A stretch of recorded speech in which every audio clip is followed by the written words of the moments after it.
Hi, everyone. My name is Mohamed Elhoseiny. I'm an assistant professor of computer science at KAUST, and I support the Vision Care Group. Before I start, I'd like to thank the organizers for organizing this wonderful meeting and for the invite. Today, I'm going to talk about imagination supervised machines that can see, create, drive, and feel. All of us are aware about supervised learning, semi-supervised learning, and unsupervised learning. In supervised learning, including similar works like AlexNet and VGG and ResNet, etc., we have access to all the labeled data, and we can train easily classifiers that can classify between cats and dogs, and maybe 1,000 different classes, not necessarily only two. In semi-supervised learning, we can imagine the same problem, but we have access to some labels, and the rest are unlabeled. And the goal is to leverage this unlabeled data to enable better classification performance. In unsupervised learning, we have access to no labels at all. And the examples for that includes k-means and deep clustering. And the goal is to leverage large amount of unlabeled data that can be accessible through the web, and that could also be very useful. And sometimes this can be also called a version of also called self-supervised learning. Today, orthogonal or complementary to all these machine learning approaches, I would like to introduce you to imagination supervised learning. And by this, I mean that how can we use imaginary data that machines can use to do some certain and useful tasks. And this includes, for example, recognition or understanding some visual concepts, creation of novel art and fashion, and this could also include music, driving. How can this actually help in out of distribution scenarios? Instead of driving cars, we sometimes test in scenarios that has not been seen before, and we hope that self-driving cars to behave as safe as possible in this unseen scenarios. And finally, imagination as an element, as a key element of intelligence for machines to actually feel. And by that, we collected some metaphoric data that goes beyond visual art, the visual content of an image, and tries to express how people feel about it. And we'll go over each one of these stations throughout this talk. Let's start by the seeing part, imagine to see. Let me start by that. Let me introduce you to my friend Barakir Oakland. It's a bird. Maybe a lot of people might not know what this bird is about, but it's a bird that have an orange beak, and the plumage of that bird is dark above and white below. If I introduce that description to you, even if you didn't see this bird before, you may be able to imagine how this bird may look like, possibly in different ways. And that imagination and that picture of the bird in your head would enable you to determine and recognize, select which bird I am talking about, even if you haven't seen it before. And obviously, this is the third bird. This is the only one where this description applies. This shows that we humans learn from language description, and this shows that we may hopefully develop machines that learns like us. And this is what I'm going to go through with you today. There are existing methods, recent methods, that tries to leverage this notion of imagination to improve the performance of what is called zero-shot learning, and which is defined as this particular task, like recognizing a bird or a visual category that we haven't seen before by just a language description describing the components of that bird, like the plumage, like the beak, how does it look like, the blemish does look like above and below. And the key idea is to have to explicitly model the notion of an image imager that takes as an input that language description of the bird, and then it tries to synthesize visual generation of that bird explicitly. And if we imagine that we have that generator or has that imaginer that we build or we formulate with generative model, as we show later, we can convert the recognition of unseen classes imaginatively by synthesizing fake data or imaginary data for every unseen class given its language description. We take this generator, we input to it a language description of parakeet. It will then generate data for the parakeet, and it will form, let's say, the blue points on the right. And then we can repeat this for another unseen class, let's say American crow, and then we input to this generator this language description. It will generate, let's say, the birds, the birds that are in purple, and we repeat this again and again for every unseen class. And this would convert the recognition of unseen classes into a standard classification problem. The only difference is that instead of learning visual classifiers on top of real data, we learn it on top of imaginary data. And that approach, interestingly, compared to former approaches that use domain transfer, achieved much better results on this particular task of recognizing visual classes from text. So you can see here that generative zero-shot model for this task achieved about 43%, and state-of-the-art model at that time, that was back in 2018, was only 37%. So you can see that there's a gap of more than 6% in performance. This observation has also been shown in some parallel works in the literature, as you can see on the right. And that by itself makes it very interesting. And with that, I would like to introduce you to the details of how this model works in practice. The idea is based on a dominant generative model architecture called generative adversarial networks, introduced by Ian Goodfellow colleagues in Europe 2014. And we developed our on top of a conditional version of this method, where the input is a language description of the unseen class, concatenated with a series of random numbers that introduces with it the variation within the same class. These two together goes into a generator that finally produce an image or a visual representation of that class. This at the beginning doesn't mean anything meaningful. Hence, another network is introduced. We call the discriminator, which is trained to produce to predict fake if the input comes from the generator, and it is trained to predict real if the input comes from the training data. These two networks are trained alternatively, and the generator in purple we update its parameters in order to deceive the discriminator to believe that the generated image looks more and more like a real bird.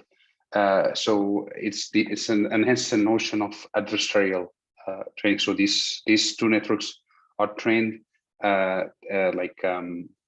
adversarially, and we update the generator parameters to deceive the discriminator. And the more it can deceive the discriminator, the higher the quality of the produced image would be.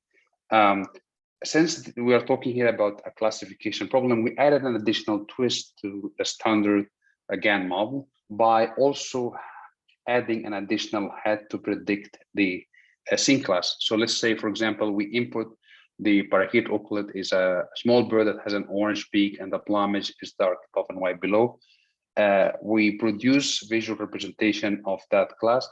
We want to deceive the discriminator into believing that these generated visual representations are real, but at the same time, we know that this is a parakeet auklet class, and hence we can add an additional classification head to predict the class that we started from. So this bin that have a low, this bin that have a high peak here is a bin that corresponds to the parakeet auklet class. and this makes the model produce representations that are more discriminative against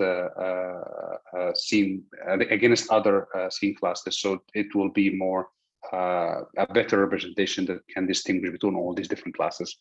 But that was actually still not enough, because that can be inherited from existing models at that time, including ACGAN. And if we use the ACGAN directly for this approach, it didn't work that well and produces the picture that you can see on the right, which is quite chaotic, and the classes are all overlapping, and they are hard to distinguish from one another. And they compared to the ground truth you can see on the left. Hence, we added an additional loss we called visual pivot regularizer. And this loss is actually very simple. We go over every class. We assume that we have C classes. So this summation is over the C classes. And we compute the expected features for the real. So we have this set, the set of real data example for that class. We call that P data. And then we compute we got the features for all the for the set of examples that belongs to that class. We compute the expected features for that by just computing the average, and we do the same thing, but we generate visual features for that particular class, and we average them, and we encourage the distance between the expected generated features and the expected real features to be close to one another. And that, interestingly, converted the picture of the representation that is on the right to the one on the left, which is much more clustered, much more discriminative, much nicer, and that helped improve the performance a lot. Looking at the architecture itself, here's the architecture of the generator on top.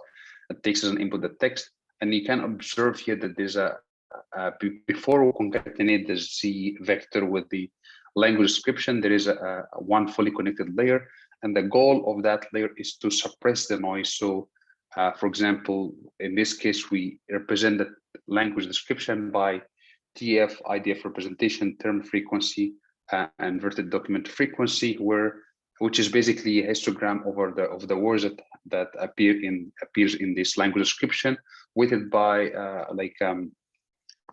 inverted document frequency, which is a down-weighting factor that correspond to how common this word is across all classes. So if the word is so common, it almost have it also almost multiplied by 0.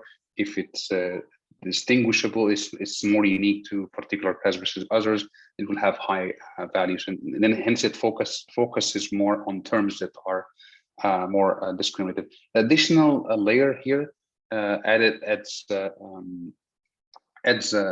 serves as a noise suppression layer, because in this case we can encourage some terms that are non-visual to have a smaller L2 norm. So we observed that, and we compare this the rule of this layer to adding an explicit group sparsity regularization, so that a small number of the terms of this document contributes the most to the prediction of the features. And this is related more that this language description could be noisy, could include non-visual information. Imagine that this text description could come from Wikipedia, so we might include not only visual information, but also text description that relates to that this bird immigrate from in the summer, for example, from this place to this place. This is useful information, but visually it might not be.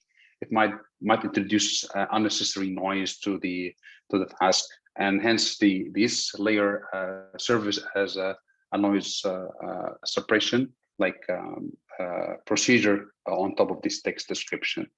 Here you can see some appellation. The top row 20 shows it again only model without either the visual pivot regularizer that we introduced. The accuracy of that is 22%. And if you use the visual pivot regularizer, the loss that we introduced earlier, a few slides earlier, if you use that only, is the performance 28%, but if you use both together, which is our final approach, the performance is 43%. And with FC, mean that with noise suppression, if we remove without, then this becomes without FC layer, the performance degrades about 3% in total, which shows that this additional FC layer is really useful. We repeated the same experiment on another data set called NBERS, in addition to CAP, which is the original benchmark we evaluated on. And we have similar observation. The performance is much better when we combine both the GAN and visual behavior triggerizer. But if we remove the FC layer, the noise suppression layer, the performance degrades across all the model variations as well. Looking at this from the perspective of earlier works in ICCV, there's a linear approach in PAMI 2016 used the nonlinear kernel classifier. The performance was 33%. If we model the path notion, the performance became 37%. And by modeling the path notion, this means that we detect the parts like the head and the body and the leg, etc. And we use that as an additional visual pre-processing step before we proceed to the rest of the pipeline. And finally, if we add on top of that the notion of visual imagination, you can see the performance again is significant, improving the performance from 37.2% to 43.7%. So you can see that introducing this notion of a visual imaginer really helped the performance a lot. Then let me now, I think we're now ready to get to the second stop, imagine to create. And the goal here is to encourage generative models to produce novel visual generations. In this context, we studied art. So you can think about this as that we assume that we have access to existing pieces of art across hundreds of years of beautiful and amazing artworks. And this includes art styles like high Renaissance, abstract art, cubism. And the goal is that we may want the machines to learn to produce new style, something new, something different that is different from what's out there. With that, let me introduce you to our method for creative adversarial networks that we introduced a few years ago at the International Conference of Computational Creativity. And the idea is inspired by this wounded curve by Colin Martindale, who's a Canadian psychologist, which actually visually represent the principle of least effort. And the x-axis here is novelty, y-axis here is hedonic value or likability. And in this case, the goal is to study human creativity. And this curve shows the following: that if the work is not novel, people may not like it. And as novelty increases, people start to like the work more and more, but not for too long. After the work is too novel to understand, that it becomes really harder to appreciate. And then this may explain then the negative hedonic range that you can see on the far right of this curve. That was quite inspiring. If you look, for example, at a generative adversarial network, we can use, of course, this model to train on existing art data sets to generate art images. But if we train art data on art data set, GAN models on the art data set, we might produce the Mona Lisa again, because it is trained to imitate the existing data. It is trained to sample from that distribution. And there is no explicit motivation of GAN model to be creative. So what we aim to do in creative adversarial networks is to encourage GAN model to explore the creative space of image generations guided by deviation from these existing art styles. And we assume that we have 20 art styles in this case, including abstract art, cubism, impressionism, Renaissance, etc. And we did something simple. So we have this standard GAN model. In addition to the real fake loss, we added a style classification loss, whose goal is to predict the style, the art style that this image belongs to. So for example, if this is the Mona Lisa, I want to predict that the art style of this image is a high Renaissance, because we know that this is the art movement that the Mona Lisa belongs to. That's for real data. For generated data, we would like to encourage the model to deviate a little bit from existing art. So we added a loss that we called creativity loss, and this is as simple as encouraging the generated piece of art or generated image to be hard to classify to existing styles. And this can be formulated mathematically by an entropy loss. So if the generated image have a high entropy over existing styles, it means that it has some deviation from existing art pieces, because each one of them we know for sure it belongs to only one style. So for example, if we have the Mona Lisa, and then we feed that to the discriminator, it will predict that with 100% accuracy, almost 100% accuracy, that this belongs to high Renaissance style, and hence it will have low entropy over style classes, and this means it's low creativity with this definition. If we have another image like this where it does not belong confidently to any of these art style, we visualize here 4 art styles, but of course it can, in reality, we have 20 art style. This becomes hard to classify to any of the existing art styles, and then this means that it deviates from. It does not belong to any of those classes, and hence this is a notion that this art work is probably novel. Note that we also encourage that this is this piece of art has to be classified as real, and this means that the generated piece of art has to be still look like an art, but it's still hard but at the same time hard to classify to only one art styles. And this means that this deviation has to be meaningful, because a random image could have a high entropy. So this additional loss that the image has to be also real encourage the model to balance between producing some image that is meaningful, and it also deviates sufficiently from existing styles. And this has a connection to the wounded curve that you talked about earlier, because this loss, if the model generates only images that belong to existing classes, the model will be novelty will be very low. And of course, we're not here because we encourage the model to be entropic, and this means how to classify to any of the existing art style.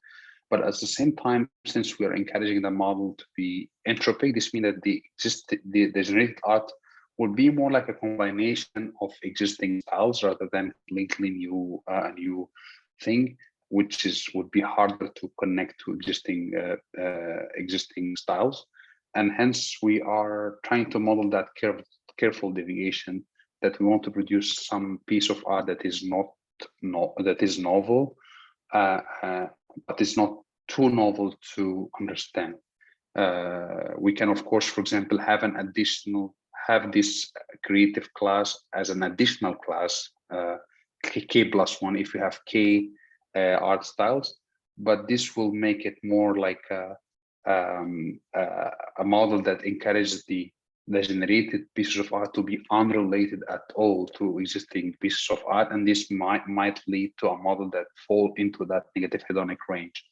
And this is not something we want to do. We actually experimented with this actual model, and it did not perform as well as this one.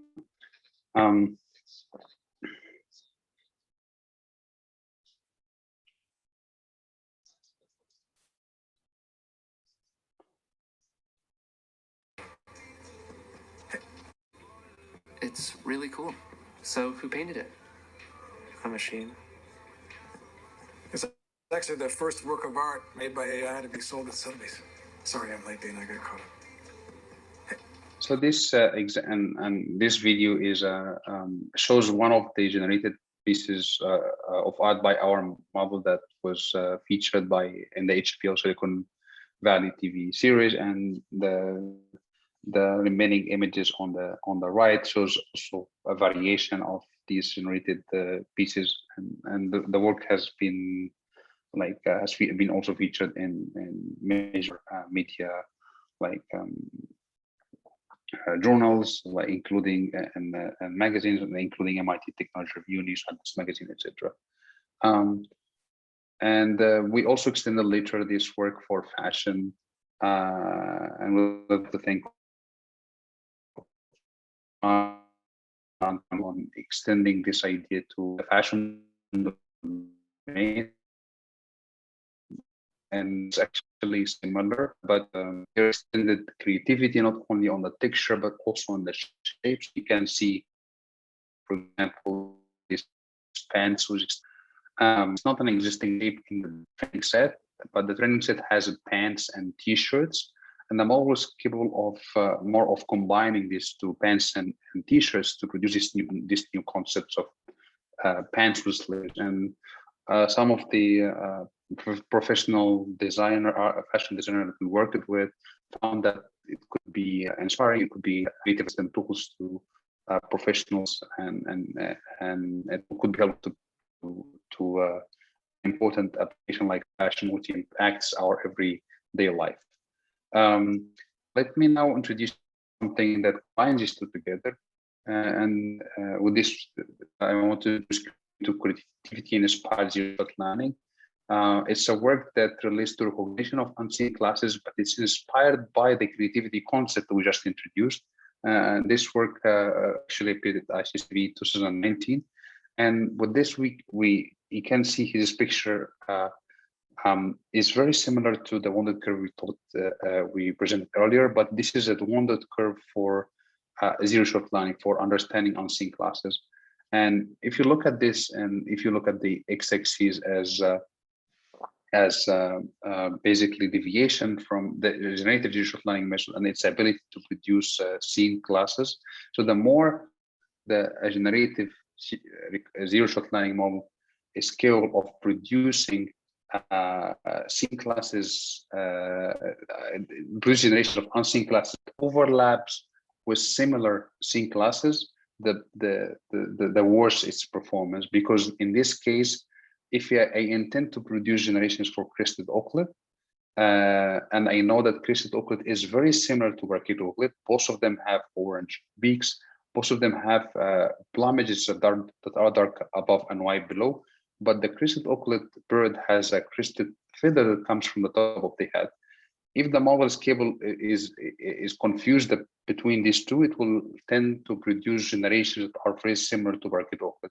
And this will lead to representation of both birds that are hard to distinguish from one another. And hence that will lead to poor performance, as indicated on the far left. But as we deviate from seen classes and move to the right, we have representations of these unseen classes that are distinguishable from seen classes, and that's good. But we don't want also that deviation to be too far to disable transfer from seen classes, because where did we learn the concepts like orange peak or the plumage at dark of an white below? We learned that from seen classes. We learned that from the orange beak in the brachial auklet. We learned that from the dark plumage of the brachial auklet above and white below. So we wanted to make that deviation careful.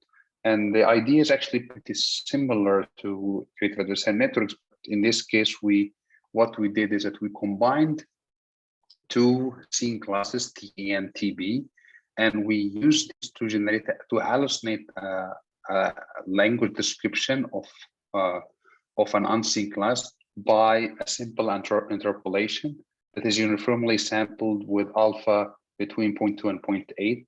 over the two sampled classes T and TP, and alpha is selected between 0.2 and 0.8, so that it deviates a little bit from the two sample scene classes. So it's something that explore the unseen space by interpolating between scene classes, and this somehow explores the hard negative space of scene classes, meaning the unseen classes, hallucinated unseen classes that are similar to seen classes. And if we use that as hallucinated text TH, and then feed that to a generator with a random noise vector Z, it will finally produce an image that we want it not to be similar to any of the scene classes, because this is a hallucinated unseen class. And hence we encourage the loss over scene classes to be entropic, and this means that we want this to be hard to classify to anything I have seen before. And if we do that, the distinguishability between these two classes, bracket Euclid is a scene class and crystal Euclid is an unseen class, doubles from 0.13 to 0.27. And this, we observe it in the paper that this improves the distinguishability across all classes or the CUP dataset, which has 200 classes, and also in a burst dataset, which has 400 classes, not only these two classes. So, and that was that shows the connection between creativity and understanding unseen classes, because creativity is about generating something visual that we haven't seen before, and visual planning is about understanding objects that we also haven't seen before. So that shows some connection between these two problems, and how losses and learning signals that are models from one of these tasks can help the other, and vice versa. Let me now drift a little bit about how imaginary data can also be used for driving, in addition to recognition and also aggregation. And that relates to an iClear 2021 paper, and that's about motion forecasting. Motion forecasting is an important problem in self-driving scenario. The problem is about that we have access to a driving situation, and we have a self-driving car. We have access to the past trajectory, and we want to predict the motion of the vehicle that we're driving for the next, say, 3 seconds. And that's the goal. And we want this to be safe, accurate, does not overlap with road boundaries, and things like that. And in particular, we introduced two complementary learning mechanisms that better model latent behavior intention and encourage the novelty of augmented agent behaviors by imaginary data, and hence we improve generalization and the ability of these self-driving cars to behave in out of distribution situations. The paper we presented is called HalentNet, multimodal trajectory forecasting with hallucinative networks. This is in cooperation with Diao, Mazaran, and Aaron Lee from Mazaran Compia. And the idea is inspired by latent behavior vector Z, which was originally presented in Trajectory++ paper by Stanford Autonomous Systems Lab. And this Z vector is used to model in driving intent. So if I have a car and this car is at the intersection, and I might have different intent. If I'm on the intent, the car might turn right, or might go straight, or might turn left, right? And this Z vector is a discrete random variable, and the goal of this variable is to model different intents, and hence it allows predicting multiple possible future in a self-driving car, and that prediction would relate to the intent. Our idea is to model to define two separated to define two concepts. One is called classified latent intent, and the other one is called the hallucinative latent intent. And I will show you the difference. The first thing is a classified intent means that the intent that I can predict, which I can predict it after I have the full trajectory.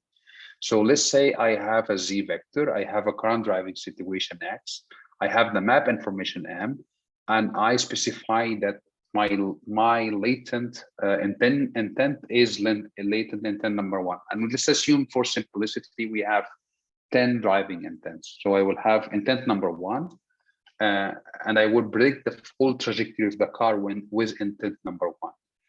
And then I can then predict this full trajectory of the car by sequentially predicting position at the time XY, next XY, and then the following XY until for the, let's say in this case, we will predict 1, 2, 3, 4, 5, 6, 7, 8, like 8, let's say 8 time steps. And I will draw the full trajectory on this image with the map and everything. And then we will then feed that to a discriminator that will classify this as real and fake and use discriminator, use this adversarial training similar to GAN model. We assume this whole thing on the left as a generator. And we have an additional loss that classifies this image to the driving intent I selected at the beginning to generate this trajectory. So that's the goal. If I can predict this, the driving intent I started from, in a way that is distinguishable from all other latent intent, then that will help these intents to be more different and more orthogonal and more distinguishable from one another. And we call this training branch as classified intent learning, like classified latent intent behavior learning. We augment classified latent intent learning, what we call hallucinative latent intent learning, by hallucinating a mixed intent CH that picks a point in the middle and it switches between one intent before the randomly picked time step and another one after. So we can pick, for example, Z1 here and Z5 here, and at the end that we will produce a trajectory, and then we will encourage the model to deceive the discriminator that this is real, and at the same time have another law that encourages the prediction over the latent vector, the latent classes, to be entropic over all the classified intents, what we refer to in a zero-shot learning setting as a scene class. Note the difference here between this and the previous like zero-shot learning class. The scene classes in the case of visual classification are classes that have a name. In this case, the difference is that these intents are latent. We learn it when the model tries to learn these latent classes during training. So that's the difference. So we have this hallucinated intent. In this case, we want to predict the low entropy loss over Z, predicting the specific intent that we start from. And if it's a mixed intent, then we want to encourage the discriminator in order to make it hard for the discriminator to classify which intent this trajectory belongs to. And this improved the performance a lot, leading to reduction in the raw boundary violation for 6-second prediction in the future from 19% to 9.22%, and for final displacement error from a reduction from 6.7 to 4.9%. That's more than 27% reduction for FDE, and for raw boundary violation, that's more than 50% reduction in the error. Finally, I want to introduce you to how we can collect imaginary data to enable machines to produce metaphoric expressions, and that goes beyond what is visually apparent in the image, and it tries to capture the emotional aspects of a piece of art. And this is a joint work with Stanford and École Polytechnique. I'm grateful to have collaborated with all these great people. This paper appeared at CVPR earlier in the past in the past months. And there is an inspiration for that relates to psychology, and in particular, one of the important books that are very interesting and related that I would encourage everyone to read is How Emotions Made by emotions pioneer Lisa Parrott. And I think if you look at this image, it shows that a bunch of blobs that may not mean anything and may not lead us to feel anything. But if we see the color of this image, we now recognize it's a snake, and then we might construct the fear feeling in ours. And that was kind of inspiring us to construct emotional experiences for our participants. And then we choose art because it's more likely to produce emotions than any other visual aid. And ask people to select one of these 9 emotions: amusement, contentment, excitement, fear, sadness, anger, something else. And when we ask people to explain how they feel, why they choose that particular emotion. So this description is more like a justification why they feel that particular way. So in order to show some contrast about existing with the existing works, one of the most related work is a Microsoft Cocoa dataset, which is a very popular and impactful dataset in the computer vision domain. If we look at, for example, images about birds in Cocoa dataset and on Artemis, which is our dataset, the difference will tell it all. So you can see here that Cocoa captions, the emotions are less of an aspect. You can see that the vision are like this: a bird is sitting on a table drinking out of a cup. A small bird is on top of a book page. Small birds are working on the grass next to the body of water. But in our case, it's more effective and more emotional. You can see on the top examples, makes me feel like birds are flying over my head. It's a picture of a bird that gives me hope, etc.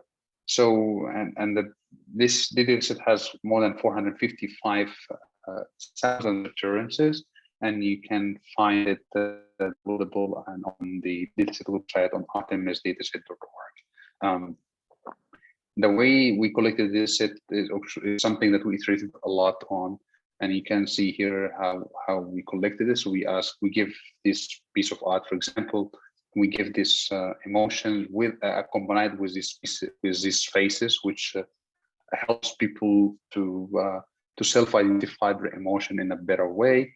And then we have this text box to select or to write the justification of the emotion. And we were really amazed about the quality of the generated, the produced text by our participants.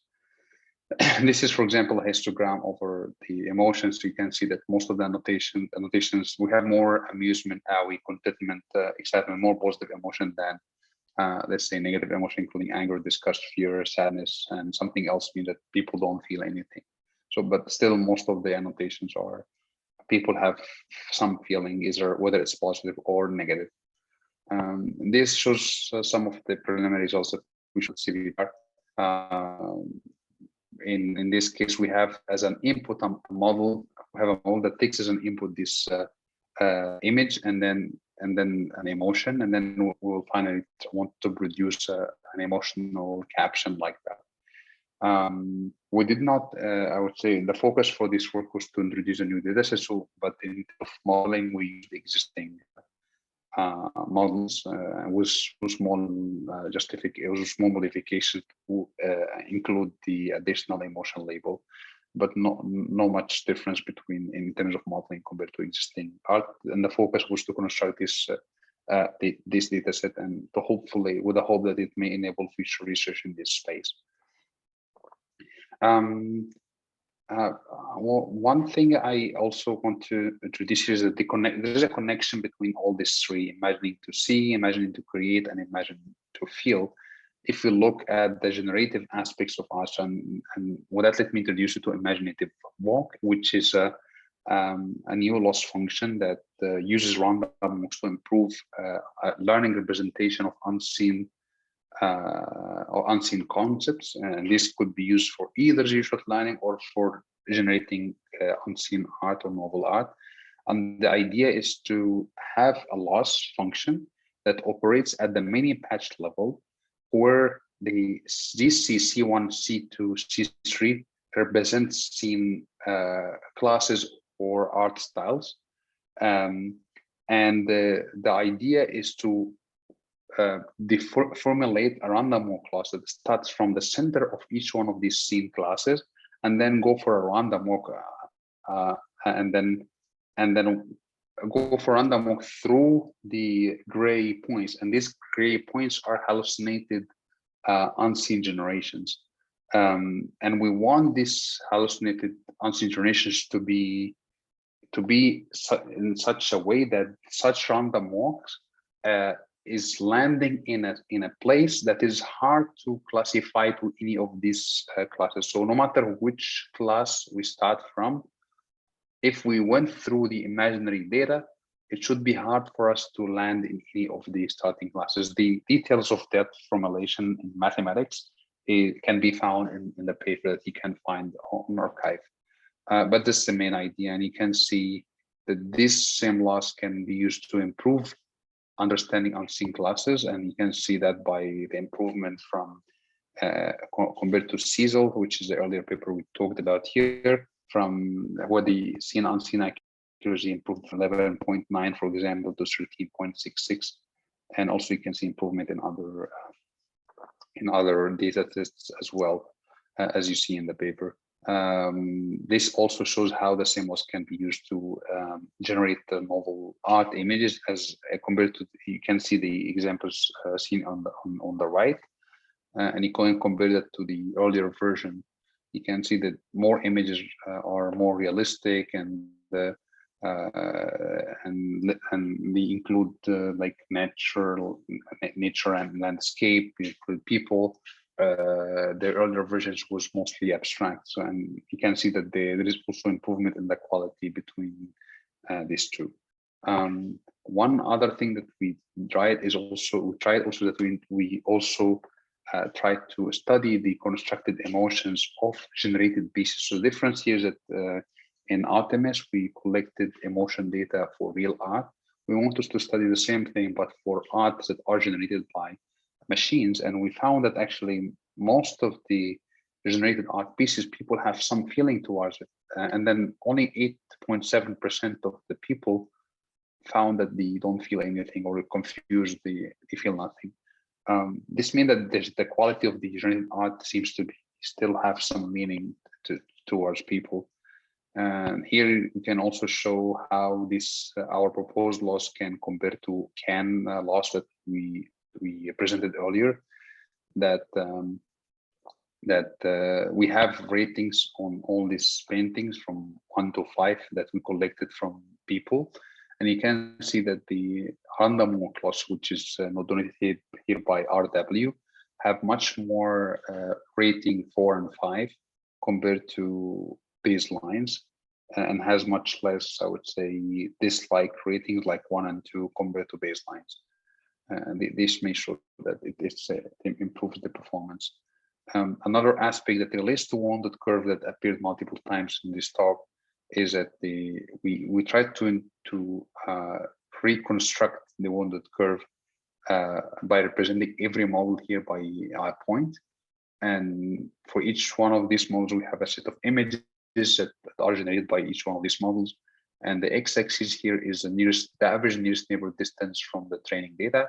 So that's the x-axis, and the y-axis is the average likability, which is collected by human annotations. And you can see here that random walk models have naturally high likability compared to other baselines. And there is also different, we collected different sets that we call NN. NN means that the set of images that are closer to the training set. High nearest neighbors, we sample a large number of images, and we select a subset of 100 examples that are farthest from the training set. But across the board, we still show that our version of random walk loss have a higher likability compared to other losses as well across the spectrums, across the spectrum of nearest neighbor distances. These are some also of the generated art that is generated by imaginative work method that appeared earlier in the EC3 VCMPR workshop. And these are examples that you can visit on the art gallery website. You can, in particular, may just cover these paintings, which represents, we called it Mother Nature needs help, which relates more to like climate change issues. This is an AI-generated piece of art that represents a mother connected harmony with a tree that may represent Mother Nature, and the color is yellow and pale, which may show that it's suffering from existing climate change issues. And finally, we did some studies that relates Wolfman principles from 1915 to machine-generated art, and we wanted to see how it relates to emotion. We have an earlier paper in 2018 that addressed the studies the shape of art history in the eyes of the machines, but that was focused mostly on the real art. So we extended this study by collecting a data set on collecting and analyzing Wolfman principles on real and generated art. And we have some correlation analysis that we studied in the paper that shows that there is a correlation between some of these emotions and also existing and also these Wolfman principles that includes linearly versus pentarily, linear versus recessional, closed form versus open form, multiplicity versus unity, etc. So you may refer to the paper for more details. And finally, I would like to thank all the students, the interns, and the collaborators. Without their work, all of this work might not be possible. And with that, I would like to thank you very much for your attention and for the opportunity to speak at the conference at TSP. Thank you very much.